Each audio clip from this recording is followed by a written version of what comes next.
시험이 연속 출제되는 거는 여러분들 기반설 부담구역입니다. 기반설 부담구역은 그냥 논다라고 생각하고 보시면 됩니다. 자, 정리 한번 해볼까요? 개발을 하게 되면 기반설이 필요합니까? 안 필요합니까? 필요하죠. 그죠? 자, 연동제입니다. 한번 볼게요. 개발 행위를 함으로써 기반설이 필요합니다. 필요하면 뭐 하면 돼요? 설치하면 되죠. 근데 설치하려는데 설치가 많은 지역이고, 설치가 많은 지역이 있더라? 가난한 지역이 있습니다. 곤란한 지역을 우리가 뭐라고 그러냐면 개발 밀도 관리구역인데, 밀도가 높다는 이야기입니까? 낮다는 이야기입니까? 높아서 관리하자. 그러니까 개발을 맞아 억제해야 되겠죠. 억제하는 정책으로서 건폐율 용적률을 완화하는 게 아니고 뭐한다? 강화 적용합니다. 이 중에서도 뭐를 강화합니까? 용적률이죠. 용적률을 몇 프로까지 강화할 수 있다? 50%까지 강화할 수 있는 겁니다. 그러니까 주로 어디에 밀도 관리구역은 지정되냐면 개발이 이제 거의 끝난 곳들이기 때문에 시가화 용도, 어디에? 주상공업지역. 우리가 이제 시가화 용도, 유보 용도, 보존 용도로 나눴다라면 시가화 용도에 지정을 하게 되어 있습니다. 그리고 지정하는 기준이 있거든요. 기준을 보시면 차량이 현저히 지체되거나 그죠? 앞으로 지체될 것으로 예상되는 지역. 도료율이 기존 도료율의 몇 프로 미달하더라? 20%. 향후 2년 안에 수도 수유량, 하수 발생량이 용량을 초과할 것으로 예상되는 지역이고, 향후 2년 안에 학생 수가 학교 수용 능력의 몇 프로? 20%를 초과해가지고 이부제 수업을 한다든지. 그래서 여기서 숫자가 나올 때 전부 다 뭡니까? 입니다. 옛날에 30%로 한번 나온 적이 있어요. 다 20%더라. 그거만 알으시면 됩니다. 지정은 당연히 누가 하냐면 개발행위 허가권자가 하겠죠. 특광시장 군수가 지정을 하면서 행위제한이잖아요. 그죠? 네 마음대로 지정하면 되는데 안 되고 심의를 거쳐서 특광시장 군수가 지정을 하고 고시하는데, 특광시장 군수가 고시를 하니까 어디에 고시를 할 거냐면 공보. 국장에 하면 관보에 하는데 그죠? 특광시장 군수니까 공보에 고시하겠죠. 그리고 기준으로서 경계선이 행위제한을 하기 때문에 흐리멍텅하면 돼야 안 돼요? 안 되고 분명히 그어져야 되고, 기반설의 변화를 1년에 한 번씩 검토하는 게 아닙니다. 주기적으로 검토해가지고 용적률을 더 완화할지 아니면 더 강화할지 등을 정해주면 되겠습니다. 용적률은 최대 얼마? 50%. 그 다음에 부담구역 한번 볼까요? 부담구역은 기반시설을 뭐 해야 됩니까? 부담을 해야 돼요. 누가 부담을 하냐면 개발 행위를 하는 사람이. 기반설을 설치하기 위해서 용지 비용하고 기반설의 비용을 내야 됩니다. 어디에 지정을 하는지가 요 나오는데 보면 뭐 별 의미는 없어요. 이거 보면 다 이해할 만한 것입니다. 포인트는 어디냐면요. 야도 몇 프로입니까? 20%. 아까 밀도 관리구역도 20. 야도 20. 근데 지정을 할 수 있다가 이거 하야합니다. 이런 지역들은. 그리고 지정권자는 당연히 똑같죠. 개발이 허가권자, 특광시장 군수.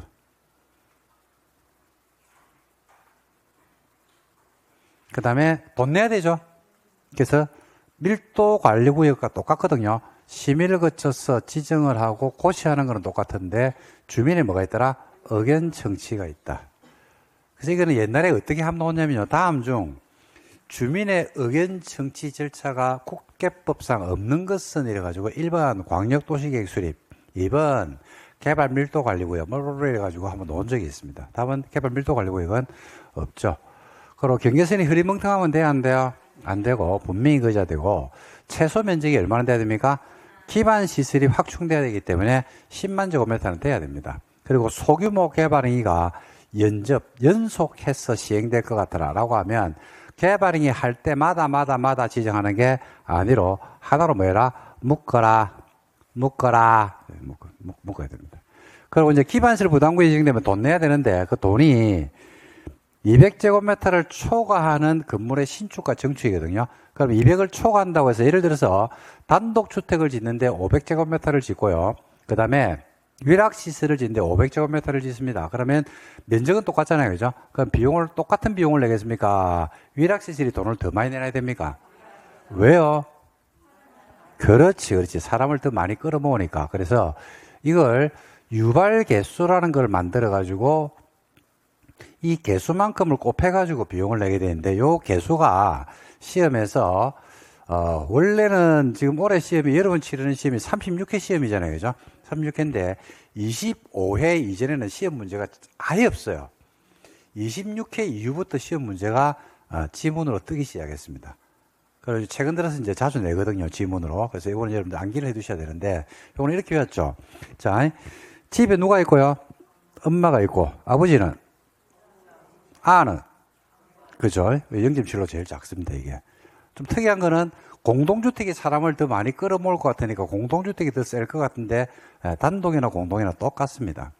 그 다음에 두 번째는 이제 자러 가는 거죠, 자러 가는 거. 잠자러 가는 건데, 아파서 자는 곳이 있죠. 놀러 가서 자는 곳이 있죠. 그죠? 그래서 어디가 더 사람이 많냐면 놀러 가서 자러 가면 사람이 더 많습니다. 그죠? 그래서 그거는 의료시설보다 좀 높습니다. 그 다음에 일종 건성인데, 일종 건성이 뭐하고 똑같냐면요, 판매하고 똑같아요. 판매시설, 백화점, 마트 이런 데가 똑같습니다. 판매시설, 일종 건성은 똑같아요. 그 다음에 종교하고 문화집회시설이 1.4입니다. 교회 갔다가 영업으로 간다 이렇게 생각하면 됩니다. 교회 갔다가 영업으로 가면 1.4. 그 다음에 이종건성이죠. 1.6. 제일 센 게 뭐예요? 그 다음에 센 게 뭐더라? 관광 휴게시설. 이렇게 해서 좀 외워두시면 좋겠습니다. 그 다음에 기반시설 설치 계획을 얼마나 만들게 되어 있냐면 1년에 만들어야 되고, 1년이 지나도록 안 만들죠. 그럼 부담구역은 뭐 된 것으로 본다? 해제된 것으로 보고, 기반시설 부담구역이 지정이 됐는데 거기에 지구 단위 계획이 만들어져요. 그러면 기반시설의 설치 계획을 또 만들 필요는 없다. 기반시설 설치 계획은 지구 단위 계획이 수립되면 부담구역 안에 기반시설의 설치 계획은 수립된 것으로 본다. 반대 개념은 아닙니다. 반대 개념이란 것은 기반시설 부담구역으로 지정된 곳에서 기반시설의 설치 계획을 1년에 만들었거든요. 그렇다고 해서 지구 단위 계획이 수립된 것으로 보는 것은 아니다. 그 다음에 비용은 뭐 아까 말씀드렸죠. 얼마를 초과해야 됩니까? 200을 초과해야 되는데, 그죠? 건물을 철거하고 신축하는 경우가 있어요. 철거하고 신축하는 경우에는 기존 건물을 초과하는 것만 비용을 내면 된다. 이 의미가 해석이 됐다. 이게 시험에 안 내다가 작년에 드디어 나왔어요. 작년에. 이거는 지금 계속 모의고사나 이럴 때마다 계속 문제를 냈는데 안 나오더라고, 이게. 한번 나와야 되는데 했는데 작년에 드디어 문제가 나왔어요. 답은 아니었어요. 답은 아니었는데 한번 나왔거든요. 근데 이거는 의미 해석이 안 되면 안 돼요. 건물을 철거하고 신축한단 말이 무슨 말이에요?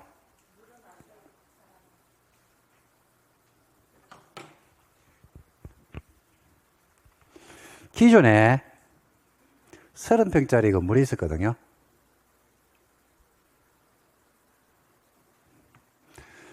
일부를 철거하고 더 크게 지었어요. 50평. 그럼 뭐예요, 이거? 증축이죠.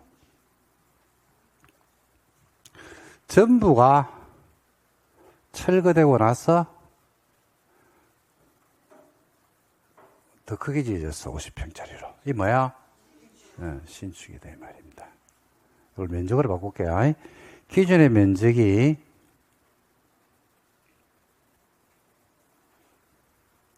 200제곱미터 했거든. 일부를 철거하고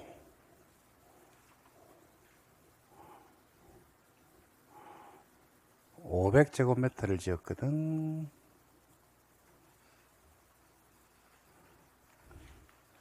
이랬을 때 건물을 철거를 하고 신축한다 했기 때문에 전부가 철거됐다 이 말입니다. 이럴 때 이게 신축이죠. 신축할 때는 기존 면적의 면적을 많은 거 초과하는 거. 그러니까 이렇게 됐을 때 신축했죠, 그죠? 그러면 기반시설의 비용을 200을 초과하는 건물의 신축과 정축에 대해서 한다고 했잖아요, 그죠? 그러면 200을 초과하니까 500에 대해서 답한다는 이야기입니까? 300만 받겠다는 이야기입니까? 300만 받겠다 이 말입니다. 요 말이 여기에 있는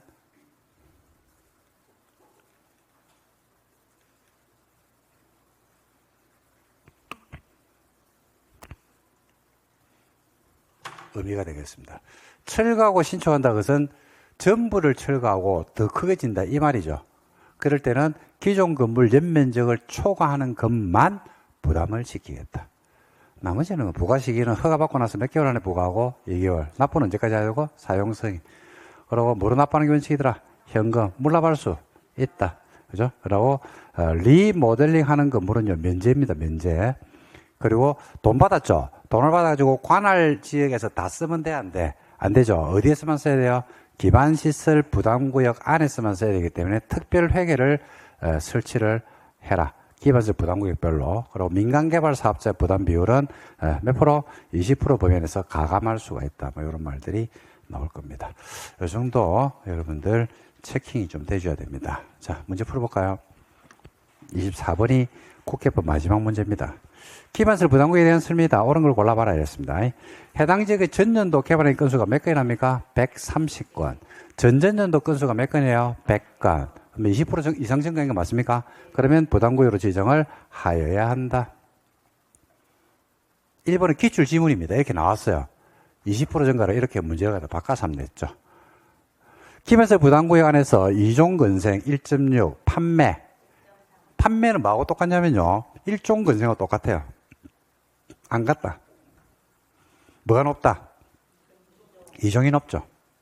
부담구역은 국장이 지정하는 게 아닙니다. 주민의 의견 청취는 맞다. 중앙도시의 심의가 아니다. 지정권자가 특광시장 군수이기 때문에 지방도시의 심의입니다. 기반시설 부담구역에서는 기반시설의 설치 계획을 수립했다고 해서 지구 단위기에 수립된 것으로 보는 것은 아니다. 문제 지문이 참 주옥 같은 지문들이 있네 진짜. 5번에 납부의무자는 비용 부과된 날로부터 2달 안에 비용을 납부는 2달 안에 하는 거는 뭐예요? 부가죠. 부가를 2달 안에 해야 되겠죠. 신축 정축에 대해서 허가 내준 날부터 2달 안에 부과. 납부는 언제까지 해야 됩니까? 사용 승인을 신청할 때까지 납부해야 되고, 물납하는 것도 된다, 된다. 네, 틀렸습니다. 그래서 옳은 것을 고르기 때문에 옳은 것은 1번이 되겠네요. 나머지 다 틀렸습니다. 됐습니까? 네, 됐습니다. 자, 도시개발법으로 바로 들어갈게요. 지금 6개가 나오는데, 이제 여러분들이 개발법은 좀 자신감을 좀 가져야 될 타이밍이다 라고 개인적으로 생각합니다. 공법 공부에 있어가지고 아직까지도 공법이 어렵죠. 이거는 아직까지도 어려운 게 시험 끝나도 공법은 어렵습니다. 수험생 입장에서는 상당히 부담스러운 과목입니다. 공법 한 과목만 해도 부담스럽고, 2차만 해도 공법이 부담스럽고, 동차를 하면 거의 공법이 앞길을 막고 있죠. 그죠? 그거는 여러분 입장에서는 충분히 이해가 되는 바입니다. 그래서, 공법을 공부할 때 조금 이제 안배를 좀 하시는, 지금쯤은 이제 안배를 할 타이밍이 이제 되지 않았나 싶거든요. 그 안배라는 건 다른 게 아니고, 공법은 국회법에 대한 중요성에 대해서는 누누이 강조를 했기 때문에, 그런 입문 강의 할 때부터, 작년 11월 달에 첫 수업할 때부터 그냥 입에다 거품을 울면서 이야기했습니다. 저는 국회법이 돼야 됩니다. 공법은 국회법을 잡아야 된다. 그래서 상반기, 중반기, 하반기로 나눠서 공부하셔야 됩니다. 상반기에는 국회법을 해야 되고, 중반부에는 개발하고 정비를 해야 되고, 하반기에는 건축이나 주택을 해야 됩니다. 라고 이야기했는데, 여러분들은 항상 상반기입니다. 국회법 항상 상반기죠, 그죠? 국회법 메꿔놓으면, 그죠? 주택법 하려고 하는데 국회법 빵꾸 뻥 뚫려가지고 뭔 말인지 모르겠고, 그래서 국회법 또 보고 나면 또 다른 것도 빵꾸 나오고, 그래서 국회법, 그래도 합격을 하죠. 그래도 합격합니다. 그러니까 뭐냐면 그런 이야기는요, 그걸 완벽하게 정리하라는 이야기는 아니고, 항상 관심은 국회법의 중심을 놓고 보시라. 이런 말씀입니다. 두 번째는, 공법은 이제 여러분들 공부를 해보셨겠지만은, 문제를 풀어보지만은 사실 문제를 풀어볼 겁니다. 사실 문제를 풀어볼 건데, 풀어보면 개발법하고 주택법이 상대적으로 문제가 좀 쉽습니다. 제가 보는 관점과 여러분 보는 관점이 좀 다를 수는 있거든요. 그래서 우리가 받아야 될 점수는 몇 점이냐면, 몇 점이에요? 그렇죠? 180점입니다. 필요한 점수가 180. 즉 공법을 40점 받고도 시험에 합격하거든요. 많은 수험생이 40점을 받고도 합격을 합니다. 60점 아닙니다. 공법은 180, 2차 과목에서 필요한 점수 180. 대신에 40점 이상을 좀 안정적으로 받아야 돼요. 40점 이상을 안정적으로 받으려고 하면 여러분들한테 점수에 도움을 주는 법이 두 개가 있는데 그게 바로 뭐냐면 국회법은 지금 이야기해봐야 지금까지 안 돼 있다 그러면 이미 늦었습니다. 이제는 이제 안 됩니다. 이거는 지금 국회법을 잡아놓고 용도지역을 외우고 있다. 시가와 용도이라니까 추상공업지역이 입에서 안 나오더라. 유보 용도이라니까 계획관리가 말은 되지 헷갈립니다. 그러면 뭐 그거는 방법이 없습니다. 제가 어떻게 할 수가 없어요. 지금 앉아가지고 이러면 6과목을 공부하는 사람이 계획관리, 생산관리지역, 보전관리의 개념을 잡고 있으면 그게 되겠습니까? 5657에 9887이 안 돼 있는데 그걸 어떻게 하라고 지금. 방법이 없잖아요. 그죠? 그러면 뭐라도 잡아야 되냐면 개발법하고 주택법이라도 잡아야 된다. 그래서 개발법과 주택법은요, 공부를 좀 한 분이든, 공부가 좀 안 돼 있는 분이든 다 잡을 수가 있어요. 시험 문제를 꼬아서 안 냅니다. 꼬아서 못 냅니다. 그래서 야를 조금 여러분들 신경을 쓰면 좋겠다라는 말씀을 더불어서 좀 드리고 싶습니다. 자, 볼게요.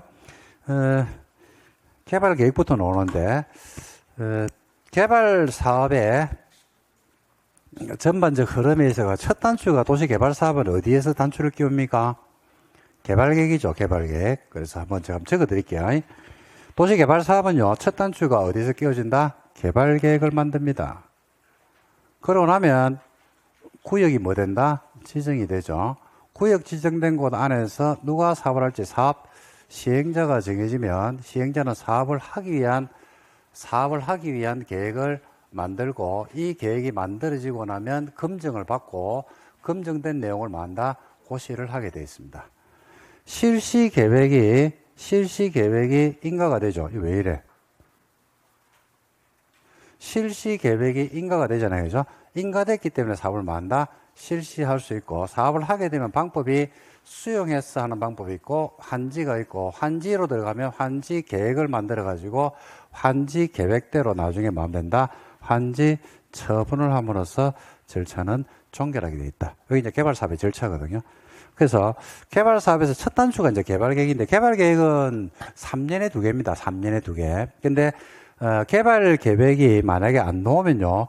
도시개발구역 시험 문제를 가만히 보면 도시개발구역 지정 파트를 내면서 개발계획의 지분을 한두 개를 살랑 밀어 넣는 그런 문제도 굉장히 많이 출제가 되었습니다. 그래서 개발계획과 도시개발구역 지정은 묶어야 되고 두 개를 묶으면 두 문제가 나올 거다 이렇게 생각하면 됩니다. 그 시험은 제가 정형화되어 있다고 말씀드렸는데 개발계획하고 도시개발구역 지정을 묶어서 2개입니다. 사업 시행자가 최근 들어서요, 두 문제, 세 문제를 꾸준하게 내고 있어요. 사업 시행자에서 핵심은 뭐냐면 조합입니다, 조합. 그 다음에 이제 나오는 게, 개별 암기사항이죠. 지자체 등이 도시개발 사업 전부를 환지 방식으로 하는데, 소유자나 조합이 되는 원칙인데, 일정 사유가 있으면 2배, 2분의 1 병행. 그러면 등이 할 수 있고, 그 다음에 시행자를 변경할 수가 있죠. 그 다음에 도시개발 사업에 뭐가 있더라? 대행이 있습니다. 그런 내용들을 도와주시면 되고. 그 다음에 이제 실시계획은 출제 가능성이 매년 50%입니다. 50%. 그러니까 지금까지 문제라면 10년 동안 5문제가 나와요. 근데 5문제가 한 번 나오고 한 번 쉬고 한 번 나오고 한 번 쉬고 그런 게 아니고 3년 내리 오다가 3년 내리 쉬어버리고 이렇게 하는 경우들도 있기 때문에 그냥 50%로 보고 꾸준하게 봐두시면 됩니다. 그러고 나서 이제 보면 몇 개 나왔어요? 2개. 그 다음에 여기서 한두 개 나온다니까요. 그 다음에 실시계에서 나올 수도 있고 안 나올 수도 있다고 했죠. 그러고 나서 이제 나오는 게 수용에서 몇 개? 1개. 환지에서 몇 개? 1개. 끝. 이러면 6개입니다. 그런데 이게 아주 구석에서 숨은 데서 나온다든지 그러질 않아요. 개발법은 그냥 우리가 봤던 교재 안은 범위 안에서 크게 벗어나서 문제가 안 나오고 있다. 이렇게 여러분들이 정리를 해 두시면 되겠습니다. 그래서 개발계획 파트는요. 자, 먼저 개발계획을 누가 만드는데요? 지정권자가 만들어요. 도시개발법은 모든 권한을 누가 행사한다? 지정권자. 아닌 게 딱 한 개인데 환지계획 인가만 누가 하고요? 시장군수구청장이 하죠. 그리고 도시개발구역을 개발계획은 지정하기 전에 수립하는 게 원칙이에요. 근데 예외적으로 절차가 거꾸로 바뀌는 경우들이 없어요? 있죠. 뭐부터 하고? 지정을 먼저 하고 나중에 개발 계획을 수립할 수도 있다, 없다? 있다. 어디에 써? 이러니까 개발 계획을 마하거나 공모하거나 뭐의 우려가 높은 곳, 투기 우려가 높은 자연 녹지, 생산 녹지 도시 외 주상호 면적이 얼마? 30% 이하인 지역입니다. 그리고 국장이 균형 발전을 위해서 필요하다고 인정하는 지역은 도시개발구역 지정을 먼저 해버리고 나중에 개발계획을 수립할 수도 있고, 이건 여러분들이 이해를 할 때 이렇게 이해하면 돼요. 우리 수도권에서 신도시가 지정될 때는요, 대부분이 개발계획을 만들어서 정보를 노출시키는 게 아니고, 그죠? 어디 신도시라면서 위례 신도시라서 바로 그냥 지정해버립니다. 기신도 모르게. 갑자기 국장 나와가지고 신도시를 지정해버리죠. 그러고 나서 개발계획을 나중에 만드는 그런 방식을 택합니다. 이유는 요것 때문에 그렇거든요. 그래서 이런 지역은 지정을 먼저 할 수 있다. 그리고 개발 계획 안에 들어오는 내용들이 전반적 내용이 다 들어오는데, 지정이 되고 나서 도시개발구역이 지정되고 나서 나중에 계획에 포함시켜도 되는 게 몇 개? 4개입니다. 이거 어떻게 들었어요? 빡, 세, 2개다. 세가 2개다. 이렇게 해서 빡세 2개다. 도시개발구역 안에 어디에서? 밖에서 기반 설치하는 비용. 세가 2가지죠. 하나는 세목, 세부 목록, 또 한 개는 세입자 보호, 그 다음에 다는 단계별 사업 추진 계획이다. 요거는 뭐하고 났어? 지정이 되고 났어. 나중에 계획에 포함시켜도 된다. 그 다음에 동의를 받습니다. 무슨 방식만 동의를 받아요? 환지 방식만 동의를 받는 것은 수용 방식에서는 동의를 받아 안 받아? 안 받죠. 그래서 개발 계획을 만드는데 환지 방식으로 신도시를 만들잖아요. 그죠? 그때는 개발 계획 만들 때 면적 3분의 1와 소유청수 2분의 1 동의를 받습니다. 수용 방식으로 신도시가 만들어질 수도 있어, 없어요? 있죠? 그때 개발 계획 만들어, 안 만들어?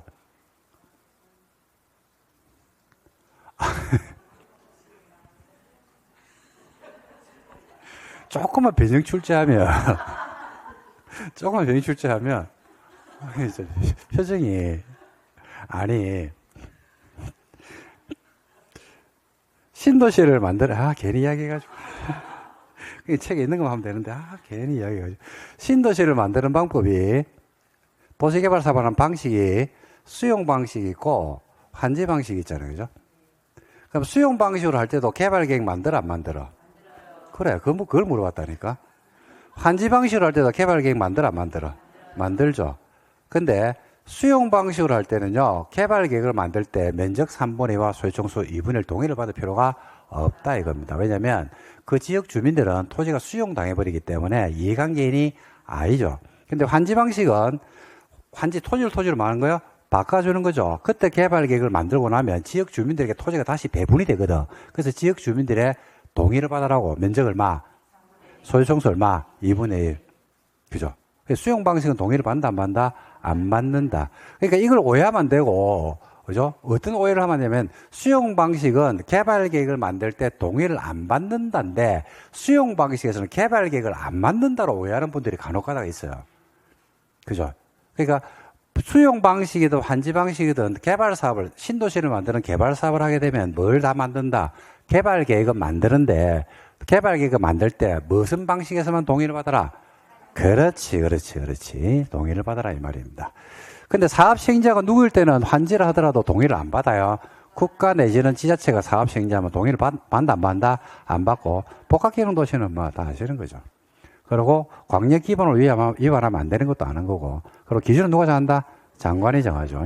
그리고 동의요건, 요거는 여러분들 작년에 여기 나왔습니다. 여기 동의요건이. 이거는 뭐 다 아시는 거라서 생략하랍니다. 자, 문제 풀어볼게요. 1번. 도시개발법에서 정한 개발계획에 대한 설명이다. 틀린 걸 골라봐라 했습니다. 개발계획은 도시개발구역에 누가? 지정권자가 도시개발구역을 말 때, 지정할 때 수립을 하는 것이 원칙이죠. 지정할 때 수립하는 것이 원칙이죠. 그러니까 이제 질문 옵니다. 아니, 지정하기 전에 한다, 아이가? 지정하기 전에 하는데 무슨 지정할 때 하는 거고. 지정할 때 수립한다는 말이 지정하기 전에 수립해란 말하고 같은 말 아닙니까? 숟가락은 밥 먹을 때 놓는 게 원칙이다. 뭔 말이에요? 숟가락을 먼저 놔요? 밥을 먼저 먹어요? 아니, 숟가락은 밥 먹을 때 놓는 게 원칙이다. 그럼 숟가락을 먼저 놔라는 얘기입니까? 밥을 먼저 먹으라는 얘기입니까? 그래요. 뭔 말인지 이해됩니까?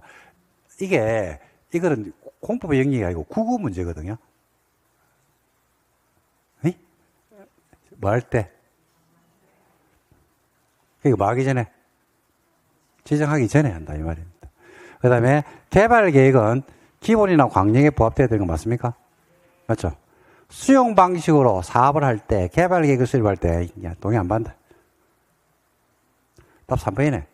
개발 계획에는 지구 단위 계획이 포함된다, 안 된다? 안 된다. 포함되지 않죠. 맞죠? 개발 계획 안에는 지구 단위 어디 들어옵니까? 그렇지. 실시 계획에 포함되죠. 잘한다.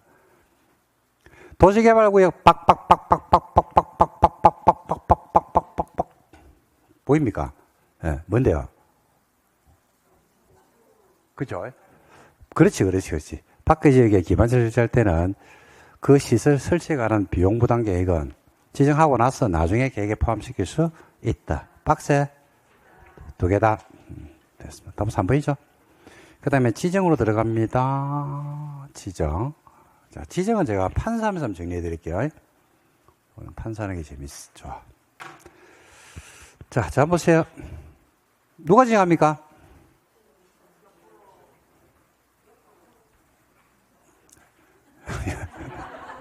옆으로. 그죠? 다, 이게 백선할 때, 모의고사 풀 때 쓰물라고 다 외워놓은 거. 어떻게 지정합니까? 그죠? 어디에 합니까? 그죠? 우리나라에 지정하죠. 도시일 수도 있어, 없어요? 비도시가 될 수도 있어, 없어요? 있죠. 이답니다. 그래서, 자, 도시개발구역은 여기에 지정을 하는데, 지정권자가 원칙적으로 누가 된다?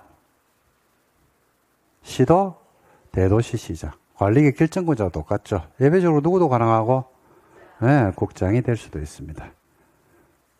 시도가 원칙인데, 시도한테 밑에 있는 누가 시, 군구에서 요청할 수도 있고, 시, 군구에게 누가 사업 시행자가 말할 수도 있다.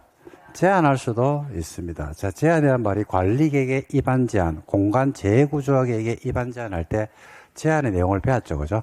자, 제한할 때 사업 시행자 중에서 누구는 뺀다? 국가, 지자체, 조합은 빼고 하는데 그 제한자가 민간 부분의 사업 시행자일 때는 정당성 요건으로서 면적 얼마? 5분의 4가 아니고 얼마? 3분의 2의 동의를 받아야 됩니다.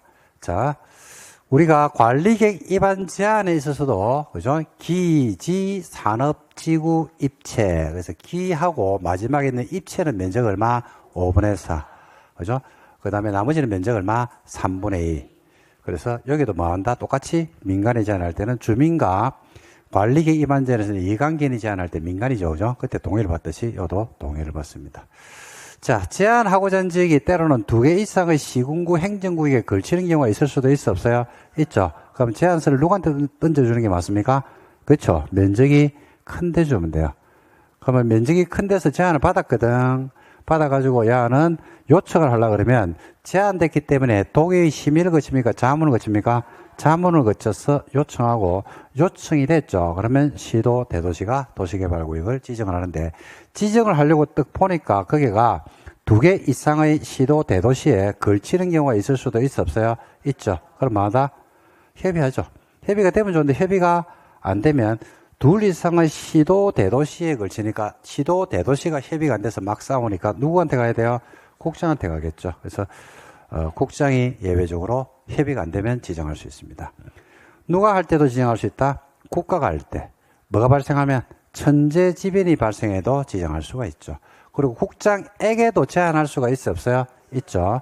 제한을 항상 누가 하냐면 사업 시행자가 제한하는데 국장한테 제한을 하려고 그러면 모든 사업 시행자는 안 되고요. 사업 시행자 중에서도 공공기관의 장이나 정부 출연기관의 장이 해야 됩니다. 면적이 얼마나 돼야 되고 30만에다가 뭐하고 밀접관리를 있어야 돼요? 그렇지. 국가계획과 밀접관리 있으면 국장에게 제한할 수도 있다. 국장에게도 요청할 수가 있어요, 없어요? 있죠. 관계 중앙행정기관의 장은 국장한테 요청할 수도 있다. 이렇게. 여러분 정리 끝입니다. 그 다음에 지정할 때 절차가 있죠. 제일 먼저 뭐하고, 그 다음 뭐하고, 그 다음 뭐하고, 그 다음 뭐 한다? 심의를 거치죠. 기초조사 해야 한다 할 수 있다? 할 수 있다.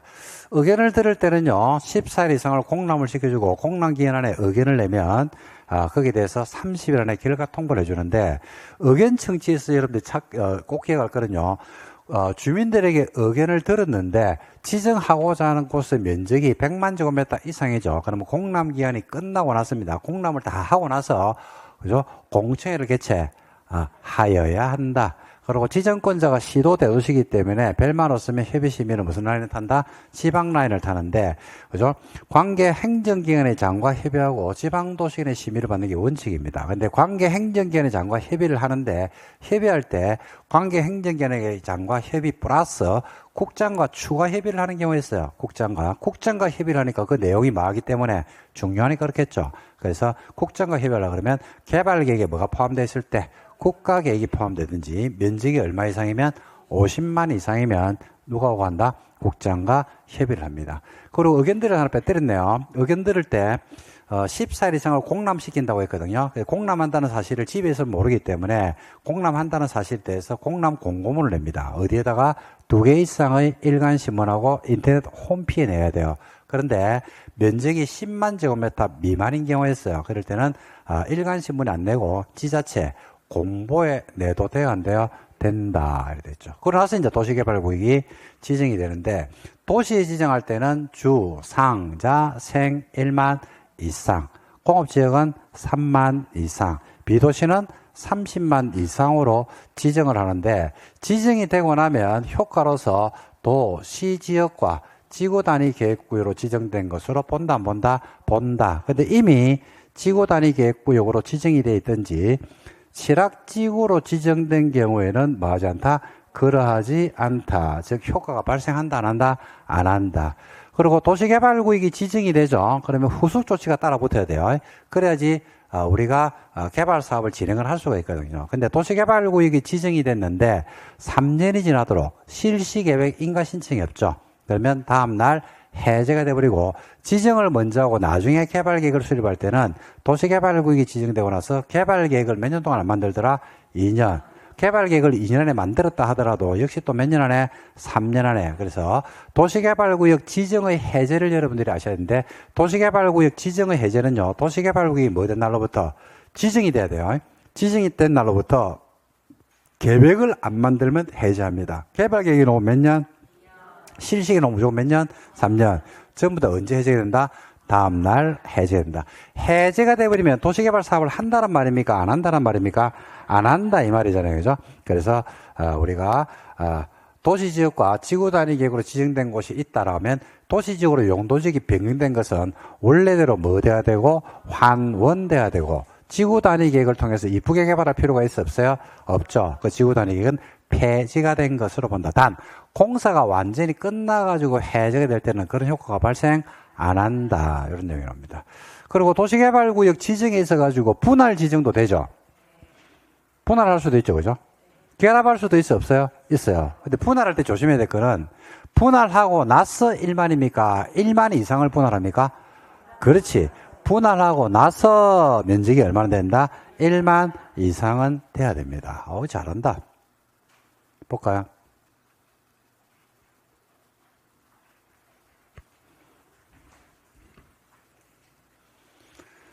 자, 지정에 대한 설명이다. 옳은 걸 골라봐라 그랬습니다. 1번, 시장군수구청장은 도계위 심의가 아닌데요. 시장군수구청장은 요청할 수 있죠. 시도한테. 근데 요청할 때는 심의가 아니고 뭘 거쳐야 된다? 자문. 국장에게 제안을 하려고 그러면 지방공사장은 제안할 수가 없다. 공공기관이나 정부 출연기관의 장이고, 공공기관의 시험에서 몇 번 나왔습니다, 여러분. 사업시행자 파트를, 그러니까 출제하시는 분들은 그걸 준다라고 생각하고 문제를 냈는데, 수험생들은 공공기관이 누군지를 몰라가지고 틀린 경우도 있습니다. 공공기관은 공사입니다, 공사. 끝이 공사로 끝나는 거예요. 지방공사 말고, 그죠? 주택공사, 수자원공사, 공사로 끝나는 것들이 공공기관. 정부 출연기관의 장이 2개거든요. 정부 출연기관의 장이 국가철도공단, 역세권 개발 사업을 할 때만 사업시행자가 될 수 있어요. 그 다음에 제주 국제자유도시 개발센터, 그 두 개가 공공기관 장으로 있다. 이렇게 보시면 됩니다. 그 다음에 3번에 지방공사가 도시개발구역 지정을 제한할 때는 면적 3분의 2 동의를 받아 안 받아? 안 받아. 누굴 때만 동의를 받아요? 민간. 면적이 100만 이상이면 공람기한이 끝나고 공청을 개최할 수 있다가 아니고 하여야 하며 면적이 100만 이상이면 국장과 협의하는 게 아니고 얼마 이상일 때 50만. 지구단위 계획구역이나 칠학지구로 지정이 되어 있는 곳에서 도시개발구역이 지정이 되면 도시지역과 지구단위 계획구역으로 결정 고시된 것으로 본다 안 본다? 안 본다. 네가 맞네. 답은 5번입니다. 3번. A도 B시에서 B시는 대도시가 아니랍니다. 도시개발 사업을 한답니다. 틀린 걸 골라봐라 이랍니다. 짜증나. 이런 문제. 그죠? 네. 조합을 설립할 때는 소유자 몇 명? 7명 정관을 만들어가지고 누구한테 인가를 받습니까? 누구한테 인가를? 조합 설립 인가권자가 누구예요? 지정권자. 에이, 누구? 지정권자.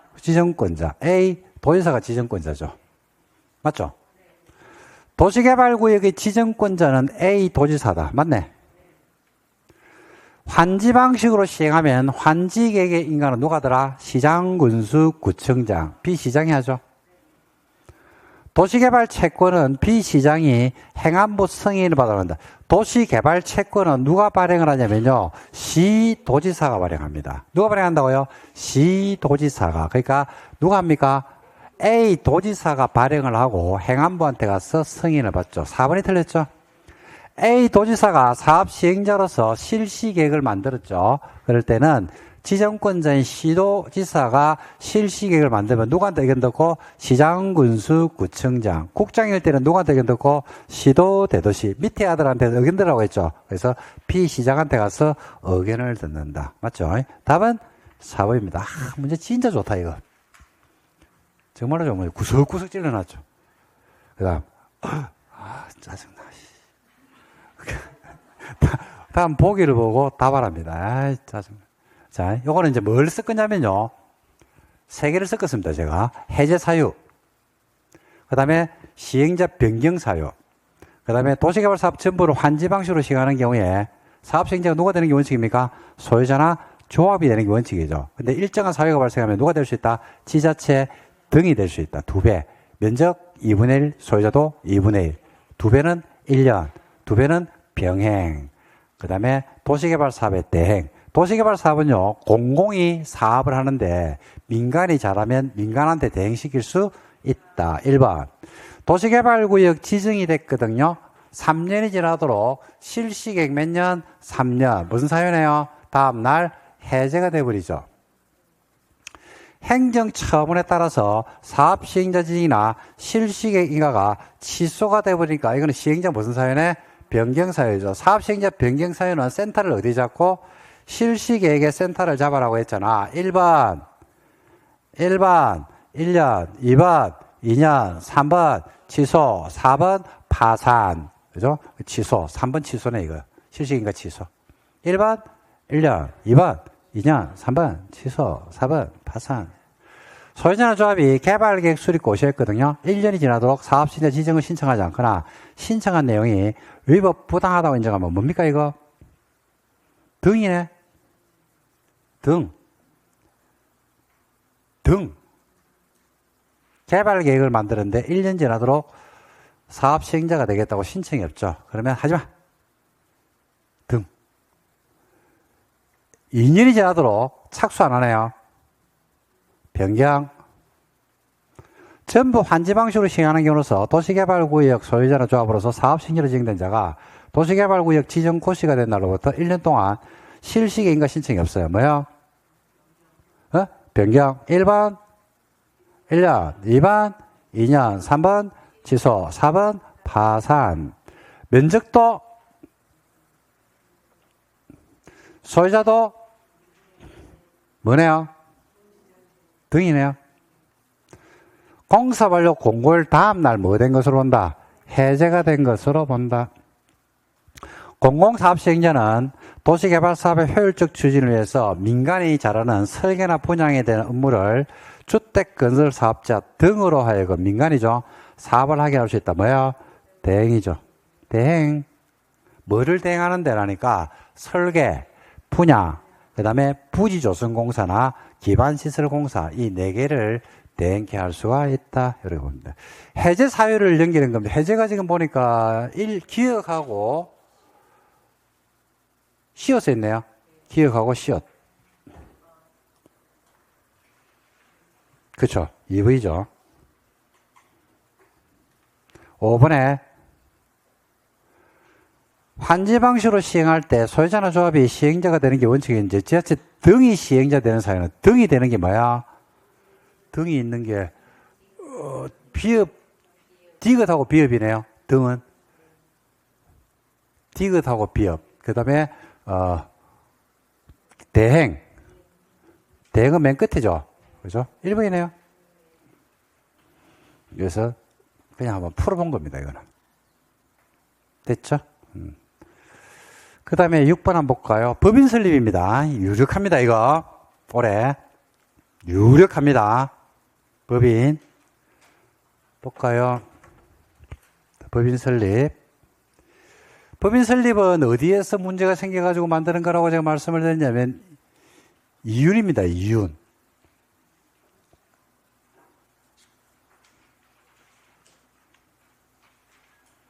자, 법인 설립. 이익률을 가지고 이익의 배분이 좀 애매해서 그거 간 다툼도 있고 소송이 많더라. 이걸 만들자. 그래서 민간 참여자의 이윤율은 전체 사업비에서 뺍니다. 뭘 빼요? 공공 시행자가 부담하는 비율은 빼죠. 그죠? 빼고, 그죠? 그 금액에서 몇 프로를 한다? 10%. 그 이윤율을 초과해서 이익이 발생하는 경우가 있을 수 있어 없어요? 있죠. 그걸 갖다 인마이 포켓하면 돼, 안 돼? 안 되죠. 그죠? 특별회계에 납부하든지. 한마디로 뭐로 쓰란 이야기입니까? 공적 용도로 쓰란 이야기죠. 주민생활 편의 정진을 위한 시설을 설치하든지, 기반 시설을 설치하기 위한 토지나 임대주택 건설하는 용지 공급하는 가격을 인하시키든지 하는 비용으로 사용할 수 있습니다. 그리고 민간 참여자, 법인 설립할 때 민간 참여자를 선정하는 방식은 뭐가 원칙이더라? 공모. 근데 공모를 안 하는 경우가 있습니다. 공모를 안 하는 경우 요건을 갖춰야 돼요. 자, 민간이 공공에게 사업을 제한하는 경우로서 다음 요건을 모두 충족해야 돼요. 모두 충족이 포인트입니다. 모두 갖추면. 첫 번째, 제한자가 그 지역에 소유권을 얼마를 확보했어요? 3분의 2. 그 다음에 해당 지역이 어디에 있어야 돼? 도시 지역에 있어야 돼요. 그 다음에 면적이 얼마? 10만 이상 아닙니다. 미만이어야 되고, 개발이 제한되어 있는 그린벨트라든지 군사시설 보호지구, 상수원 보호구역, 이와 같이 개발이 제한된 지역이 아니죠. 그럴 때는 공모 방식의 예외를 인정해 줍니다. 민간이 뭐했기 때문에 제한했죠. 그럴 때는 다른 방식으로 하는데, 다른 방식으로 하려고 그러면, 자, 한번 보세요. 첫 번째, 민간이 면적을 얼마나 가져야 돼? 어디에 있어야 돼? 면적은 10만 미만입니다. 이상 아닙니다. 미만. 그죠? 그리고 뭐가 제한되면 안 돼? 개발이 제한되면 안 되죠. 그 다음에 민간 참여자하고 공공 참여자, 법인을 설립하기 전에 협약을 체결하고요.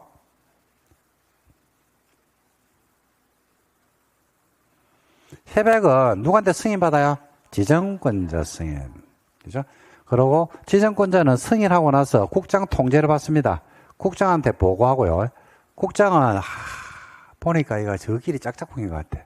그럴 때는 지정권자한테 시정명령을 할 수가 있다 없다? 있다. 조심하실 거는 국장이 직접 시정조치를 합니까? 시정명령을 내립니까? 명령을 내립니다. 그럴 때 지정권자는 승인을 취소하거나 지정조치를 취하면 됩니다. 이렇게 해서 민간 참여자, 공공시행자, 법인 설립 유력합니다. 이거 볼까요? 문제 한번 볼까요? 법인 설립과 도시개발 사업 시행에 대한 설명이다. 옳은 걸 골라봐라. 이랬습니다. 1번. 공공시행자가 민간 참여자 법인을 설립해서 도시개발 사업을 할 때는 민간 참여자 이윤율은 전체 사업비 중 공공시행자 부담분을 포함합니까? 빼고입니까? 빼고 10%죠. 공공참여자와 민간 참여자가 법인을 설립할 때 공공시행자는 경쟁 입찰 방식으로 민간 참여자를 선정하는 게 아니고 뭐가 원칙? 공모가 원칙인데 민간이 제한할 때는 예외를 둘 수 있습니다. 자, 면적 얼마를 가져야 되고 3분의 2 어디에 있어야 되고 면적은요? 그렇죠. 그렇죠. 뭐가 제한되면 안 되고 그렇지. 이 네 가지가 하나만 충족돼야 돼. 다 충족돼야 돼요. 그 다음에 3번에 공공시행자는 민간 참여자고 법인을 설립하고 나서 협약을 체결하는 게 아니고 협약을 체결하기 전에 법인을 설립하기 전에 협약을 체결해야 됩니다. 공공시행자가 협약을 체결한 경우에 작성한 협약 내용을 시군구를 거쳐서 지정권자한테 가서 뭐 받아라? 승인 받는 거 맞죠? 승인 맞죠? 지정권자 승인 받아야 됩니다. 승인한 지정권자는 누구한테 줘야 돼요? 국정한테 보고해야 될 거 아닙니까? 보고를 받은 국장이 마음에 안 들어. 그럼 어떻게 돼요?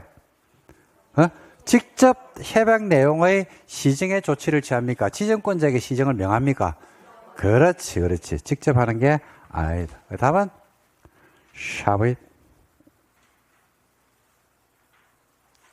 조합입니다. 7번. 사업 시행자하고 조합에 대한 설명입니다. 옳은 걸 골라봐라 했습니다.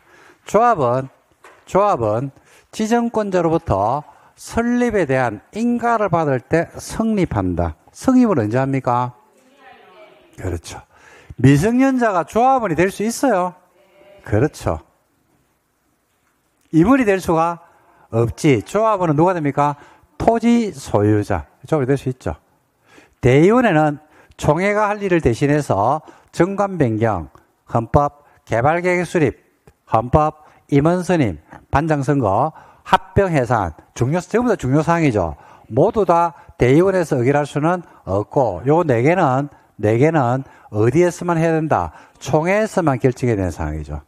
도시개발사업 전부를 환지 방식으로 하는 경우에 지자체장이 집행하는 공공시설이라는 소리가 병행, 도시개발사업 전부를 환지 방식으로 시행하면요, 사업 시행자가 누가 되는 게 원칙이냐면 소유자나 조합이 되는 게 원칙입니다. 근데 2분의 1 병행이면 시행자가 변경되는 게 아니고 지자체 등이 시행자 되는 사람입니다. 등. 조합이 5번에 도시개발 사업에 대한 실시계획 인가를 받았거든요. 2년 지나도록 사업에 착수하지 않네요. 실시계획 인가 받고 나서 1번 1년, 2번 2년 착수하지 않으면 시행자를 만다 변경하는 사유죠. 등이 되는 게 아니고 시행자 변경 사유죠. 틀렸죠. 맞겠네. 이 암기가 안 돼 있으면 틀립니다. 이거 말위했잖아. 이거는 진짜로. 등이 되는 게 등. 수업하면서 막 등도 치고 막 그랬는데. 2분의 1 병행. 시행자 변경. 센터를 실시계획인가 잡아놓고 1번 1년, 2번 2년, 3번 지소, 4번 파산. 그대로 가시면 됩니다. 답은 나왔죠? 다 틀린데, 이거. 2번이 맞네, 2번. 오이.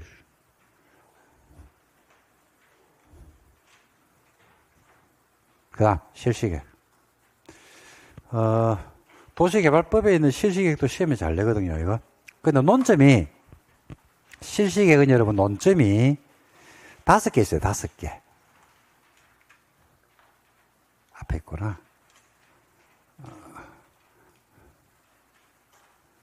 실시개념은 31페이지에 있습니다. 자, 누가 작성합니까? 시행자. 인가를 지정권자. 뭘 포함한다? 지구단위 포함되죠. 그 실시계획은 뭘 위반하지 마라? 개발계획을 위반하면 안 되죠. 근데 지정권자가 만약에 실시계획을 작성하거나 인가했는데 그 지정권자가 국장이죠. 누구한테 견뎌야 돼요? 밑에. 시도면 누구한테? 밑에. 시군구. 의견을 드려야 됩니다. 효과. 실시계획을 고시했는데 그 내용 중에서 관리계획으로 결정할 사항이 있으면 관리계획의 입안 결정 고시라는 절차가 없어도 관리계 결정고시가 된 것으로 본다. 종전관리계로 결정된 사항하고 실시에 인가된 내용하고 양자가 충돌한 경우가 있죠. 그러면 옛날에 만드는 계획은 실시의 내용으로 뭐 된 것으로 본다? 변경이 된 것으로 본다. 이렇게 나옵니다. 실시계획의 경미한 사항 변경, 경미한 사항, 사업시행 지역 변동이 없는 범위에서 차고, 누락, 이런 것들은 어디 가더라도 다 경미한 거로 봤어요. 면적의 정정은.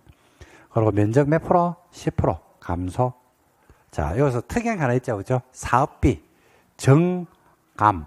감소는 당연한데 10%가 증가되는 것도 경미한 거로 보고 있다. 이거는 꼭 체크를 하시라고 너무 말씀을 많이 드린 것 같습니다. 8번. 실시계획 관련된 내용이다. 틀린 것은 실시계획에는 뭘 포함해라? 그렇죠. 실시계획은 사업에 필요한 설계 도서나 자금 계획 이런 것들이 포함되어야 됩니다. 국장이 지정권자면 미리 시도, 대도시 의견, 시도면 시군구 의견 맞네. 실시계획 인가하면 다른 법에 따라서 인허가 의제사항이 포함됐죠. 그럼 관계행정기라는 거 만다 협의하죠. 이때 협의 요청을 받은 기관의 장이 답변해 주는데 공법에서는 여러분들 협의 요청을 받은 기관의 장이 그죠? 의제사항에 대해서 답변해 주는 기간이 며칠이 되세? 건축법은 며칠? 15일. 정비법에 가면요 30일하고 10일짜리가 있어요. 이건 한번 모아야 됩니다. 따로 모아서 정리를 제가 해 드릴 겁니다. 근데 30일하고 며칠? 20일입니다. 20일.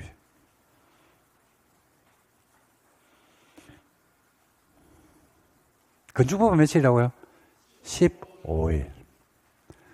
4번에 지정권자가 아닌 사업시행자가 실시행위를 받고 사업비 나왔네. 10%. 사업비 나왔네. 사업비 10%.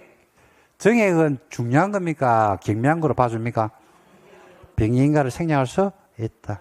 그 다음에 5번에 효과. 실시계획을 고시하면 고시된 내용 중에서 국회법에 따라서 관리계획으로 결정할 사항은 관리계 결정고시가 없다 하더라도 국회법에 따라서 관리계 결정고시가 된 것으로 만다, 본다. 틀린 것은 효과. 몇 번? 3번이 되겠습니다. 3번 빼고 다 알고 있는 건데 3번이 답이네. 짜증나고. 자, 그 다음에 수용으로 바로 들어가겠습니다. 자, 수용하고 토의상은 채권하고 나오는데 한번 볼까요? 수용에서는 여러분들이 일반론이 있고요. 일반론이라는 것은 이제 수용의 주체에 있어가지고 여러분들 알고 있는 것 중에서 민간 사업 시행자가 토지를 수용하잖아요. 그죠? 그때 동의요건 있죠? 면적 3분의 1을 뭐하고? 소유하고, 소유 총수 얼마? 2분의 1. 동의를 받아야 되는 거. 면적 3분. 민간일 때만 그렇습니다. 그 다음에 아까 봤던 공시법 특례. 아까 우리가 시설사업에서는, 도로 만드는 시설사업에서는 언제를 갖다가 사업인정고시로 봤냐면 실시계획인가 고시죠. 내한은 언제냐면 토지 세목을 고시했을 때, 개발계획에서. 그때 사업 인정을 받은 것으로 본다. 제일기간은 똑같아요. 사업 시행 기간 안에 재결 신청을 하면 되기 때문에 그거는 똑같습니다. 그 다음에 토지상한 채권 나왔네요. 두 번째 채권. 소유자가 뭐 할 때 발행합니까? 여러분 좀 전에 저번 시간에 매수 정권에서도 매수 의무자가 지자체인데 소유자가 뭐 할 때 채권을 발행할 수 있다? 원할 때. 예외적으로 발행한 채권은 전부 다 소유자가 뭐 할 때 발행한다? 원할 때. 토지상 채권도 소유자가 뭐 하면? 원하면. 주식 매수 대금의 전부가 안 되고 뭐요? 일부. 지정권자 뭐 받고? 승인. 골고루 나오네요. 분양 토지 건물 얼마 범위 안에서? 2분의 1. 채권을 발행할 수 있다. 민간이 발행할 때는 항상 뭐 받아라? 보증. 상환자가 들어가잖아요. 그죠? 무슨 정권? 김영정권의 특징은 두 개를 꼭 기해야 돼요. 김영정권은 원부를 만들잖아요. 그죠? 양도할 때는 어디에 이름을 적고? 원부. 대항할 때는 어디에 이름을 적고? 채권. 잘한다, 이제, 진짜. 그런 내용들이 나옵니다. 이유는 누가 정한다? 발행자가 정합니다. 이유는 누가 정한다고요? 발행자가 정한다. 그 다음에 선수금은 미리 받는 겁니다. 공공이 선수금 받을 때 요건과 민간이 선수금 받을 때 요건이 다르죠. 공공이 선수금 받으려 그러면 소유권 몇 프로 확보해야 돼요? 10%. 민간이 선수금 받으라 그러면 소유권 몇 프로? 100%. 소유권은 100%예요. 민간은 100%예요. 공사 진척률이 몇 프로입니까? 10%입니다. 진척률이 10%. 그 다음 원형지. 원래 형태가 유지되는 토지죠. 그죠? 원형지는 전체 면적에서 얼마 범위 안에서? 3분의 1 범위 안에서 원형지를 아무한테나 주면 돼, 안 돼? 안 되죠. 주로 누구한테? 공공이기 때문에 방식이 무슨 방식? 수의계약. 그리고 학교나 공장 부지와 같이 민간한테 줄 수는 있거든요. 요거는 무슨 방식? 경쟁입차. 싸게 받아요? 비싸게 받아요? 호로당 팔아버리면 돼, 안 돼? 안 돼요. 그래서 우리가 계약을 한 날부터 몇 년? 공사가 끝난 날부터 몇 년? 5년. 중에서 빠른 기간, 늦은 기간, 빠른 기간. 이 끝나기 전까지는 매각할 수 없다. 근데 누구는 팔아도 돼요? 깡패 국가지자체는 팔아도 된다. 아, 잘한다, 이제. 깡패는 팔아도 된다. 이런 것도 알고 있고. 근데 문제는 깡패가 누군지 모르면 큰일 납니다. 그리고 공급할 때 가격은 감정한 거 아닙니다. 감정을 하긴 하는데, 감정가로 공급하는 게 아니고, 뭐 한다? 협의. 감정가를 중간에 딱 놓고, 평당 1,700을 딱 놓고 둘이 밀당합니다. 밀당. 협의해서 정하게 돼 있다.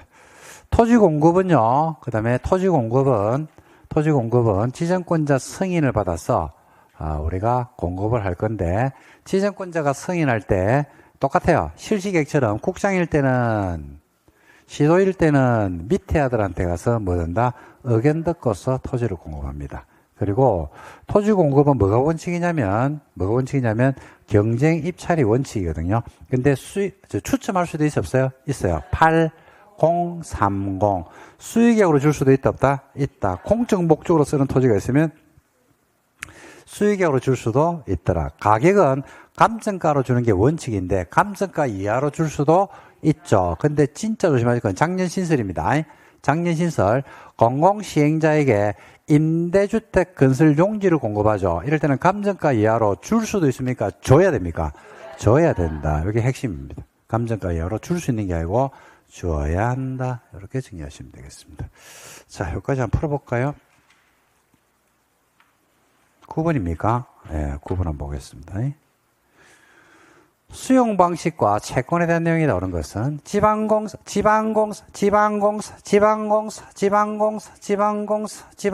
동의 안 받는다. 시험에서 진짜 많이 나왔던 방식입니다. 지방공사는 동의 받는다, 안 받는다? 안 받는다. 등록사업주체 민간입니다. 소유자가 원하면 대금의 전부나 일부를 제거해서 채권을 발행할 수 있다, 없다? 있다. 맞습니까? 맞죠? 아이고, 틀렸네. 토지 상환 채권은 매수 대금의 전부는 안 되죠. 아이고, 그죠? 사업 수인자가 채권을 발행할 때는 미리 누구 승인 받아요? 지정권자지 국장 승인이 아니죠. 채권의 이율은 누가 정한다? 발행자가 정한다. 이율은 누가 정한다고요? 발행자가 정한다. 그래서 다 틀렸기 때문에 답이 5번이네요. 사업신여는 사업에 필요한 토지를 정함으로써 생활의 근거를 상실하는 사람이 있습니다. 그러면 뭘 수행한다? 이주대책을 해야 되는 거. 아이고, 아는 거 딱 한 개인데 그게 답이네. 10번. 원형지 들어갑니다. 원형지에 대한 설명이 다 잘못된 것은 원래 형태가 유지되는 토지로서 원형지는 국가나 지자체가 깡패내 복각 개발을 위해서 실시한 공모에 선정된 자에게도 원형지를 줄 수 있다, 없다? 있다. 야는 어떻게 공급받냐면 수의계약으로 받아요. 국가자체가 선정한 공모에 당선된 자한테도 줄 수 있는데 이때 공모에 선정된 자한테 주는 방식은 수의계약. 이번에 원형지 승인을 하면 용적률이나 밀도, 토지 용도별 면적, 교통처리계획 이런 등에 대해서 조건을 붙일 수도 있다, 없다? 있다. 지정권자가. 조건부 승인이 되죠. 원형지 개발자인 깡패는 원형지에 대한 공사 완료 공고로부터 공사가 끝났잖아. 몇 년? 5년. 계약했잖아. 몇 년? 10년. 중에서 늦게 갈고 빨리 끝나는 기간 안에는 매각할 수 없다 가지고 매각할 수 있다.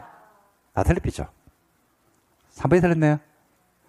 원형지 개발자가 세부 계획에서 간 착수 기간 안에 공사에 착수하지 않습니다. 그때는 시행자는 똑바로 해라 두 번 요구하고 계약을 말 수 있다? 해지할 수 있다. 개발자 선정의 방식은 수의계약이 원칙인데 학교나 공장 부지는 어떻게 한다? 경쟁 입찰 방식에 따르고 공급할 때 가격은 감정가를 중심에 놓고 둘이 하게 됐다. 협의. 그래서 다 맞습니다. 답은 3번이네요. 11번. 수용 방식에 따른 사업으로 조성된 토지 공급에 대한 설명이다. 옳은 걸 골라봐라 이랬습니다. 1번. 사업 신자는 그가 개발한 토지를 실시 계획이 정한 용도에 따라서 공급하는 것이 아니다. 요거 지금 여러분들 많이 틀립니다. 이거 옛날에 법 조문에 이렇게 돼 있었어요. 실시 계획이었거든요. 개정됐습니다. 이거. 뭐에 따라서? 예? 공급 계획이에요. 공급 계획을 따로 만듭니다. 실시 계획이 아닙니다. 공급 계획. 토지 공급 계획을 따로 만듭니다. 거기에 따라서 공급해야 됩니다. 실시가 아닙니다. 국민주택 규모 이하의 주택 8호. 주택법상의 공공택지 8030이네. 수익이야기 아니고 뭐야? 추첨. 토지를 공급할 때는 토지 공급 계획을 만들어서 시군구를 거쳐서 지정권자한테 제출하고 지정권자한테 가가지고 뭐 받는 게 원칙이더라? 승인. 맞네? 지정권자 승인 맞죠? 그죠? 지정권자가 승인할 때, 국장일 때는 시도 의견 듣고, 시도일 때는 시군구 의견 듣고, 아까 배웠잖아. 학교, 폐기물, 공공목적으로 시행하는 토지와 공공사업 시행자에게 임대주택 건설 용지를 공급할 때는 감정가 이하로 정할 수 있는 게 아니고, 공공시행자에게 임대주택 건설 용지는 감정가 이하로 줄 수 있는 게 아니고, 줘야 됩니다. 선수금 받기 위해서 토지 개발 사업에 대해서 민간일 때는 공사 진척률이 있죠. 몇 프로? 10% 이상이 돼야 되기 때문에 틀렸습니다. 그래서 옳은 것을 고르기 때문에 답은 3번에서 옳은 게 나와버렸습니다. 자, 언제는 좀 쉴까요? 예, 좀 쉬었다 볼게요.